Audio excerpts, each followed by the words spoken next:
What's going on, all you minties? This is the Uncanny Omar, and I am a man of my word. Today I'm going to be talking about my top 10 favorite horror manga. So, let's get started. And welcome back, everybody. Now, I am a man of my word. I said I was going to do my top 10 favorite horror manga, but the month of October kind of got away from me, so I figured, hey, let's do it in November because it's still, Halloween's still in season, right? It's not Thanksgiving yet, at least here not in America. But today I'm going to be talking about some books that really creeped me out or that really gave me some nightmare fuel. But here's the thing. All of this is subjective. Whether it's the story or the art, doesn't matter. Just because something creeps me out or I consider horror or I consider scary does not mean that you will. So by all means, please leave your comments down below. Let me know what you would have chosen for your top 10. And I'm also going to be doing some honorable mentions because I know you all like those, and it was really difficult to keep this list to 10. But I thought about it for a couple of weeks, wrote them down, moved things around. You all know how I do these lists. I take them way too seriously. Probably more than I should. Now, this list is not a countdown, so this is going to be in no particular order. And before getting started, smash that like button, subscribe if you haven't subscribed yet. We put out videos every day. Now, let's go ahead and get started. Kicking off this list is the Kurasaki Delivery Corp Service by Eiji Otsuka and Hoazui Yamazaki. So this particular manga is one that I don't hear a lot of people talk about. It is definitely mature content, though, and I will tell you ahead of time what the rating, or the rating that I think these books should be in. But this was published here in America by Dark Horse Manga, published in single tankobon issues, and then they started doing the omnibus editions. Now, one thing I will say is, if you go look at prices right now, it's kind of pricey for these omnibus editions, but the reprint was canceled for 2020, but it looks like it's back in the catalog for later on, I believe, early next year or later this year. So these will be coming back into print. Hopefully, by the time you watch this video, you might see them for pre-order. But anyway, this is a book that hardly gets talked about. It's pretty much the Kurasaki Delivery Corp Service is comprised of just 5 different students that attended this Buddhist school. One of them is Kuro, who talks to the spirits that he touches, so as long as he comes in contact with them, he's able to talk to them and they tell him what they needed. Akino happens to be one of the few people in Japan that embalms the dead, so that's what she does. Numata is the badass of the group, who uses a pendulum to kind of guide him to let him know where these corpses are. Yata is the quirky character that has a hand puppet that he swears up and down that it's an alien and different than he is. And the people that brought them all together is Ao, and she is the one that figured that they could make money doing this. And that is your team of 5 members that help the living and the dead. So the book feels episodic, or rather like a horror vignette, because they solve different cases. Now, I said mature content because there are some terrible things right off the bat. With the first case, you're talking about somebody that does horrible things to children, people eating the flesh of others, and there are some entrails and just grotesque artwork in here, so it's not for the faint of heart. But like I mentioned, I think it gets overlooked because he did another series called MDP Psycho, which is phenomenal. But this one I appreciate it more because there is a sense of respect for the dead. And, and it's a little whimsical, too. There's funny. Each of the characters is different. Even Yuta, who got on my nerves at first. But then you start to wonder if that sock puppet really is an alien that just likes to curse out people. But the other thing I was going to say about this is that if you enjoy things like CSI or the comic Chew, then definitely check this out. Domu by Katsuhiro Otomo. And I'm suggesting this one for teens because that's when I read it. So this predates Akira and his other works like Memories. And this is the story about an apartment complex that's plagued by a series of mysterious suicides and just other incidents like that. And there's a couple of detectives that go in to try to uncover what's going on, but then realize that a lot of these cases aren't adding up. None of them are linking to each other. It's soon revealed that the guy on the cover here, a senile old man here, who's called Old Cho, has psychic abilities, and he can sway the way that the apartment complex and the inhabitants act. So, later on, you meet this young lady named Etsuko, who also shows that she has psychic powers. Her and her family move into the apartment, and yes, that's right, before long, the two of them are duking it out psychic style. So like I said, before Akira. This is 1980, 1981, so you see a lot of elements like the psychic battle that Otomo borrowed for his own work, Akira, but also the senile old man here. Like, you can see a little bit of that in Rojin C. Now, don't even bother looking at prices if you don't own this, because it is severely out of print and the prices are ridiculous. But the good news is that this is one of the stories that was rumored to be collected in hardcover format in 2020 by Kodansha, doing a sort of like an Ultimo library. However, it was canceled, but it looks like it's coming back. They made an announcement saying that it will come back in 2022, and this will be one of the many works, so hopefully this and Memories will finally see a legit stateside English translation here in America, so that this latest generation can get their hands on it, or the old generation that never picked up manga when it was coming out. But absolutely 100% check this out. The artwork is phenomenal and detailed, just like you would expect from an Ultimo manga. At the Mouth of Madness. This adaptation is by Go Tanabe. Now, I've done an overview of this particular manga on the channel, volumes 1 and 2, so it's a 2-volume manga. And this is definitely for, I would say, teens. That's probably when I would have read this and been okay with my kids reading this.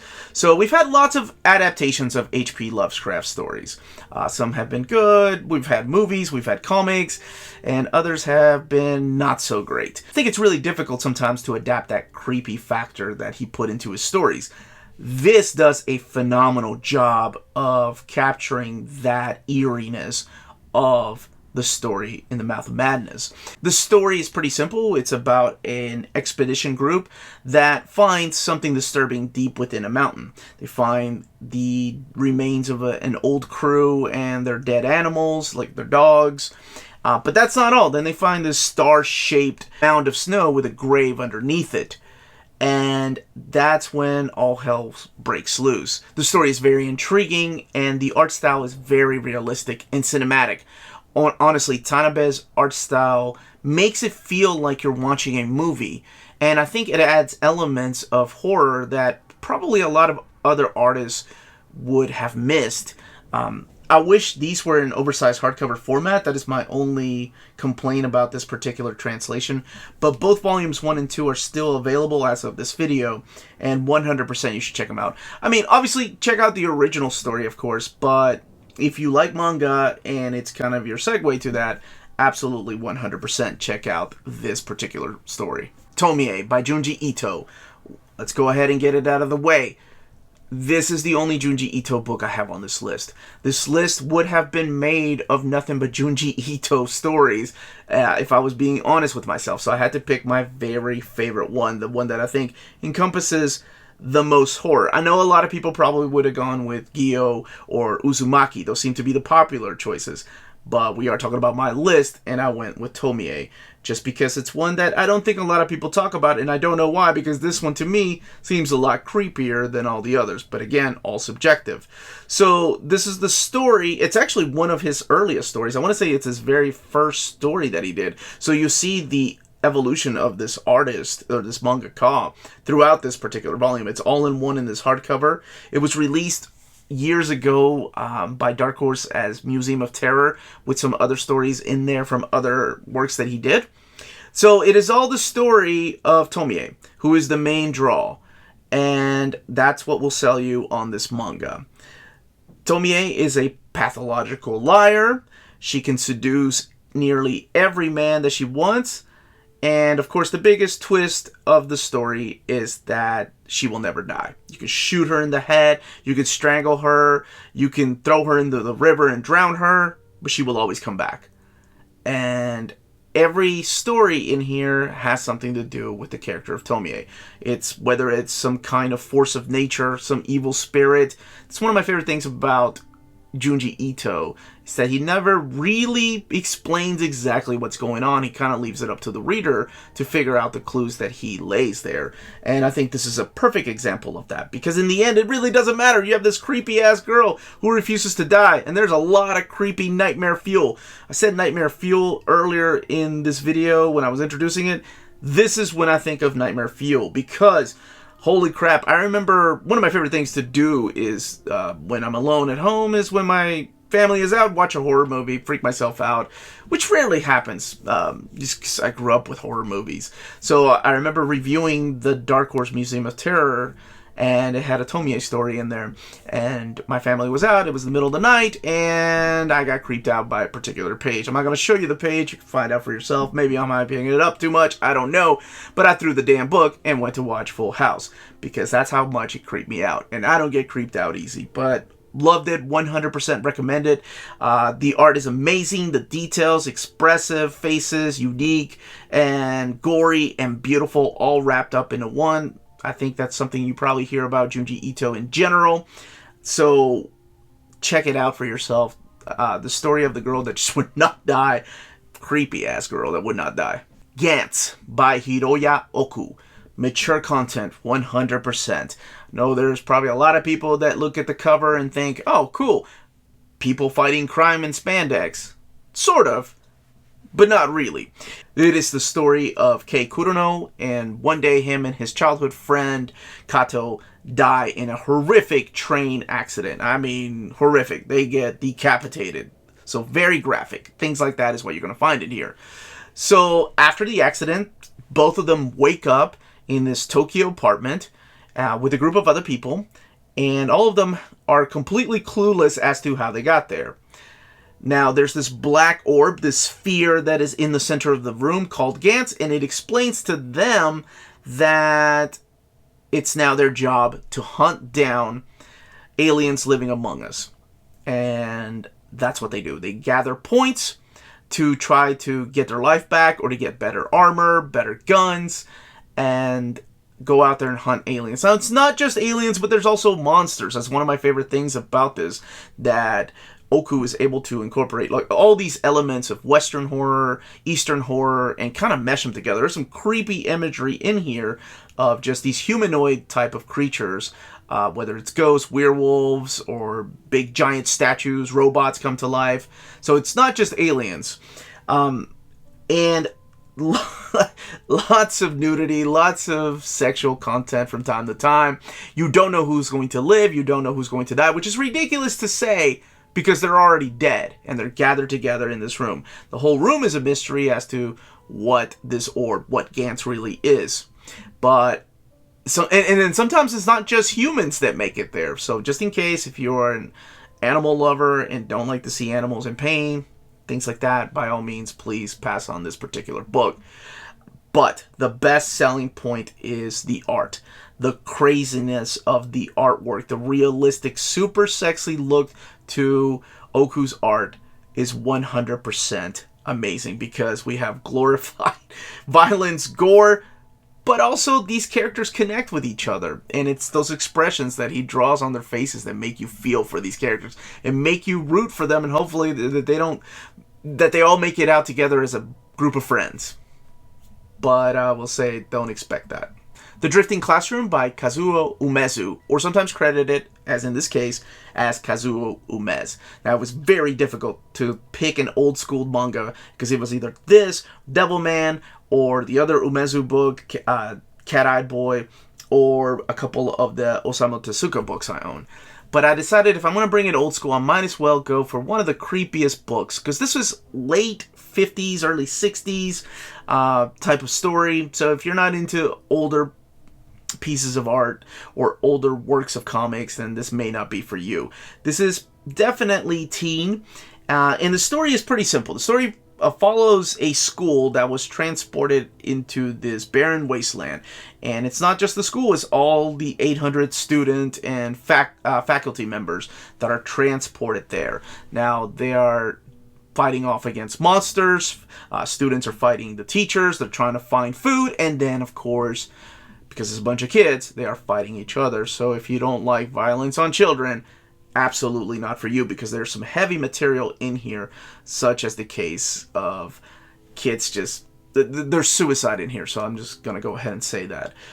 So if you want to avoid those kind of topics, then this may not be for you. Now, Viz released the original tankobons. I believe there were 14 a few years ago, but those were long out of print, and these new 3 hardcovers are still in print as of this video. I think they just restocked volume 1, and I was completely immersed in this crazy, intense story about a group of innocent children that are trying to survive in the depths of this wasteland.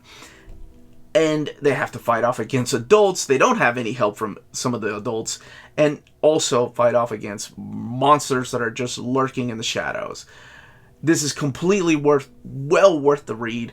Like I said, even if you're not a fan of old school artwork, if you can bypass that, you will tremendously enjoy these type of stories. And there's 3 of these volumes. They're very thick, completely worth it. Big fan of this particular book, and like this was long before Junji Ito was the master of horror as he's known as today. Lychee Light Club by Usamura Furuya. This is definitely mature content. Now, I had the pleasure of doing a review of this when Vertical sent me a copy when I was reviewing manga for a magazine. And I got really excited because I saw the cover and I immediately thought of 2 things. M. Bison, which Vega in Japan, of course, and Doom Megalopolis. No, this was more like Urotsuku Doji. This is a lot different than both of those things. The manga centers around the titular Lychee Light Club, whose members are trying to create this robot, this AI, who they have programmed to bring them beautiful women, and they call him Lychee. Now, the club continues its methods to become more brutal and outlandish, which eventually leads into an internal struggle. During this time, the group is led by this character that you see here on the cover, Zera. He is the flamboyant, lipstick-wearing, tyrannical leader of the Lychee Light Club. And the former leader of the club was Tamiya. Now, both of them are opposed against each other because Tamiya sees the way that the club is turning and misusing their power. Now, Lychee Light Club is a disturbing horror manga. It is absolutely not for the faint of heart and should definitely be read at the reader's discretion. So, saying that, there are scenes in here that depict rape and torture and are pretty hard to swallow. But they're not as glorified as the death scenes. And there's a lot of death scenes in this particular manga. So a lot of sexual content and all the things that I just mentioned are what you will find in here, and therefore why it makes it mature content. So 100% keep it away from kids, because it honestly, from the cover, you can't really. I thought it was M. Bison and Doom Megalopolis. Boy, I was off. But this one stuck with me, which is the reason why I kept it on the list. And when I went back to revisit this list and making it, I had to add it because it is really disturbing. And it's not the only disturbing one. Not yet. We're not done. Monster by Naoki Urasawa. One of my favorite mangaka. And when I went over my list of top 20 favorite manga of all time, I put Pluto in there, and people were upset that I should have put 20th Century Boys, or I should have put Monster. But hey, here we are. Monster. I knew it would make this list. This is a big thriller. This is older teen, by the way. So this is the story of Dr. Tenma, who's a gifted brain surgeon out of Japan, but he's working in Germany.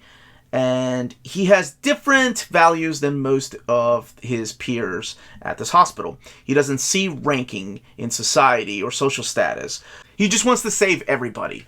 So one day, that actually comes to play when he has the choice of saving this young orphan who was wounded in a massacre or the mayor. And he decides to save the orphan. But Tenma's decision results in a giant bloodbath. So this orphan disappears, his sister stays behind, and she actually gets adopted by a foster family. And the orphan comes back 9 years later, and Dr. Tenma and Johan, that's his name, meet. Their paths cross again. And it's all about choices in life. And that's what I like about this. There's horrible things that are happening. He's going on a killing rampage, killing the foster parents of his sister, and nobody's safe except for Dr. Tenma, because he cannot kill the man that saved his life.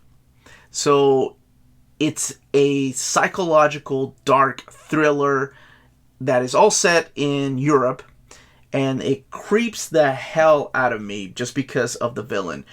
Urasawa, without giving away the plot of 20th Century Boys, because that happens to be one of my favorite villains of all time, is able to create these villains that feel so real, that have this creep factor to them, that will forever stay embedded in your head. If you've not checked this out, do yourself a favor. I think right now only one of the volumes is out of print of these master editions, but Viz did say that they were going to bring them back into print. So I hope that you're able to find them. I hope you check them out. I think they are available digitally if you want to check them out that way first. But if you've not read any of his work and you're into horror, absolutely check it out. Like I said, it's more of a psychological thriller, but it still has a lot of dark elements and 100% belongs on this list. Parasite by Hitoshi Iwaaki. I just realized I'm wearing a Uzumaki shirt, so people are like, why didn't you add that to the list? Hitomi. Anyway, back to this. This one here, I think is teen, even though they suggest older teen, but I think I'd be okay with Lydia. She's 12, 13. I think she'd be okay reading this. I remember reading this when it was originally coming out in the Tokyo Pop magazine, the Big Scene. Big Sign, I think is what it was. Some people called it. But then they started releasing the individual volumes, and then this is the Del Rey version. I think Kodansha eventually re-released it under their imprint. So it is widely available. So this centers around a group of aliens that are known as parasites. They're worm-like creatures that infest humans and can take over their bodies by going into their brain. The main character here is Shinichi. He's a victim of one of these parasites, but he wakes up before the parasite can go into his head, so the parasite infests his right hand. Now, in some of the translations, because it was left to right, like it's left hand or right hand, lefty or righty, depending on what translation you read.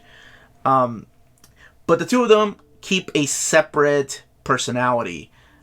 One of them, of course, being the human, and one of them being the alien invader, and they're forced to share the same body. So it's a strange situation that we've seen before in movies or in comic books, and it gets worse when other parasites find out about them and start attacking them. So Shinichi and the parasite have to defend themselves against these other parasites.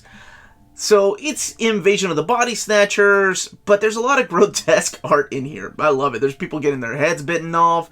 It's got a lot of creepy factor, mainly because of the way Iwaaki draws his main characters. So this is definitely a horror manga that predominantly deals with themes of just disgust and paranoia. Paranoia because nobody really knows who the alien is going to be, and disgust because when these creatures, these parasites come to light, they do some horrific things. And again, if you're an animal lover, can't stand the stomach any animals being hurt, stay away from this one because there's plenty of that. I find this one to be more on the humor side too than all the other ones. Maybe a little like the Kurasaki Delivery Corpse, but there's a lot of mature themes in here. That's why I think it's a good blend for teens to read. You know, there's some funny bits, and then you immediately see somebody else get just mauled to death in a gruesome way. I think this is 100%, if you've not read it, you need to do yourself a favor if you've been reading manga for a while. Whether you're into horror or not, absolutely 100% check out Parasite. As promised, here's a quick list of honorable mentions. Death Note, Demon Slayer, Tokyo Ghoul, Pet Shop of Horrors, Portus, and the greatest manga of all time, Berserk. Why I didn't make it on the list? Because it's so much more than horror. It's everything wrapped up into one beautiful book. Rest in peace, Miura. What is wrapping up the list, though, is Battle Royale by Koushu Takami and Masayuki Taguchi. So this is definitely mature content, 100%. And this is one on the list here that I haven't heard a rumor of it coming back into print. Tokyo Pop is the one that originally printed this in 15 tankobon and then did the 3-in-1 5-volume hardcovers, this Ultimate Collection here. So I do have to warn you that it's pretty expensive in the third-party market, although I've seen people get lucky from time to time. So what this is a group of 9th grade students find themselves on a remote island, and they have to survive this program by entering a contest. They're sleeping on the bus, and the next thing they know, they wake up in this room, and they're giving a duffel bag. A random duffel bag that can either have something like a frying pan, a baseball bat, or a machine gun. And they are told the rules to kill each other. And only one person can survive, and only one person can win the game. And of course, if they say no, they're killed, shot on the spot, because they're students, and they're like, no, I'm not going to fight any of my friends. Or they're wearing these collars around their neck that will immediately go off if anybody sees them breaking the rules, or if they try to escape. Sometimes they're given designated areas on this island to go to, and if they're not there by a certain time, their heads will explode. It is horrific, and because they're underage kids, this one has a lot of controversy behind it. So that is one thing to keep in mind. When I said mature content, there's a lot of sexual content in here, a lot of violence in here. So that is the type of stuff to expect. Why it made it on my list is because there is a crap load of horror elements in here. Whether it's the graphic violence or the sexual content or just the imagery that will forever be in my head because of the way that Taguchi draws these characters. It just makes me, I guess I would explain it, it makes me feel dirty, like in a weird way. Like the first time I read Berserk, it's that same kind of feeling, like I shouldn't be enjoying this, but I need to keep going. The way that they do the stories, it's based on the book, which is also written by Takami. And then, of course, they made it into 2 movies, one being phenomenal, the other one being eh. But what they do in this is they expand on the story. So there's a lot of backstory. So before these characters get killed, you get to know them as kids. You get to see their flashbacks. You get to see what makes them tortured souls, what makes them good human beings. And then they get killed off in horrific ways. So you're like, well, that's not fair. That makes me feel wrong. Oh my gosh. It is the rawest depiction of an actual battle royale game if it were real. I know that's ridiculous, but we've had things like this. I mean, recently with Squid Games, or of course the Hunger Games, which a lot of people immediately thought, wait, that's a ripoff of Battle Royale. None of that comes close to the graphic scenes that you will see in here. The horror, the pacing, the thrill, the art, and the storyline is just so perfect. If you have not read this one, I think you can find it online still. And oh my gosh, 100. If you have it in your library and you haven't read them, just pick them up. It's a quick read. You will just fly through them without realizing that, oh my god, I'm done. Like, that was the beginning and the ending. I want more, and there isn't more. There was a sequel. I think it was just a novel, though. I don't think they adapted it into a manga. Well, at least it wasn't translated into America, but 100%, this is the one that wraps up the list for today. If you're interested in purchasing some of these books that I talked about on the list, don't forget to check out our sponsor, cheapgraphicnovels.com, your online home for brand new graphic novels and collected editions up to 50% off cover price. They pride themselves on packaging your books so they arrive safely in an excellent condition, as well as prompt and helpful service. Check out the bargain deals for up to 90% off cover price. CGN is excited to announce that they are now taking pre-orders. They're making it easier for you to ensure that you don't miss out on the hottest releases. CGN is currently running a special promotion for you minties. If you're a first-time customer, let them know that you were referred by Near Mint Condition at the checkout, and you'll receive a credit for free shipping on your next order. This promotion is valid for U.S. customers only. Cheap Graphic Novels, your source for the hottest books with the kind of deep discount and quality shipping and customer service that will keep you coming back for more. And that was my top 10 favorite horror manga. Let me know in the comments down below what you thought of the list, what you have read, what you haven't read, what you hope comes back into print. I hope a lot of these do come back into print in a bigger, nicer hardcover format. I hope the publishing companies realize how much more demand there is for this type of manga, or manga in general. But I would love to know what your top 10 would be. If you want to throw some honorable mentions in there like I did. It wasn't a way to cheat, it was just my way of saying, hey, here's some extra stuff to pad out the minutes so people can keep watching. Yeah. Anyway, this has been a lot of fun to put together. Don't forget to tune in every day because there's a new video every day. And I will be doing more manga content, such as reviews of manga and overviews of manga that has been recently released. And I have not forgotten, I'm going to do my top 10 favorite manga box set and my most wanted manga in deluxe hardcover edition. This was the Uncanny Omar. Thank you all so much for watching. Check out our Patreon and our spread shop. Great ways to support the channel. And more importantly, everyone, stay healthy, stay safe. Much love.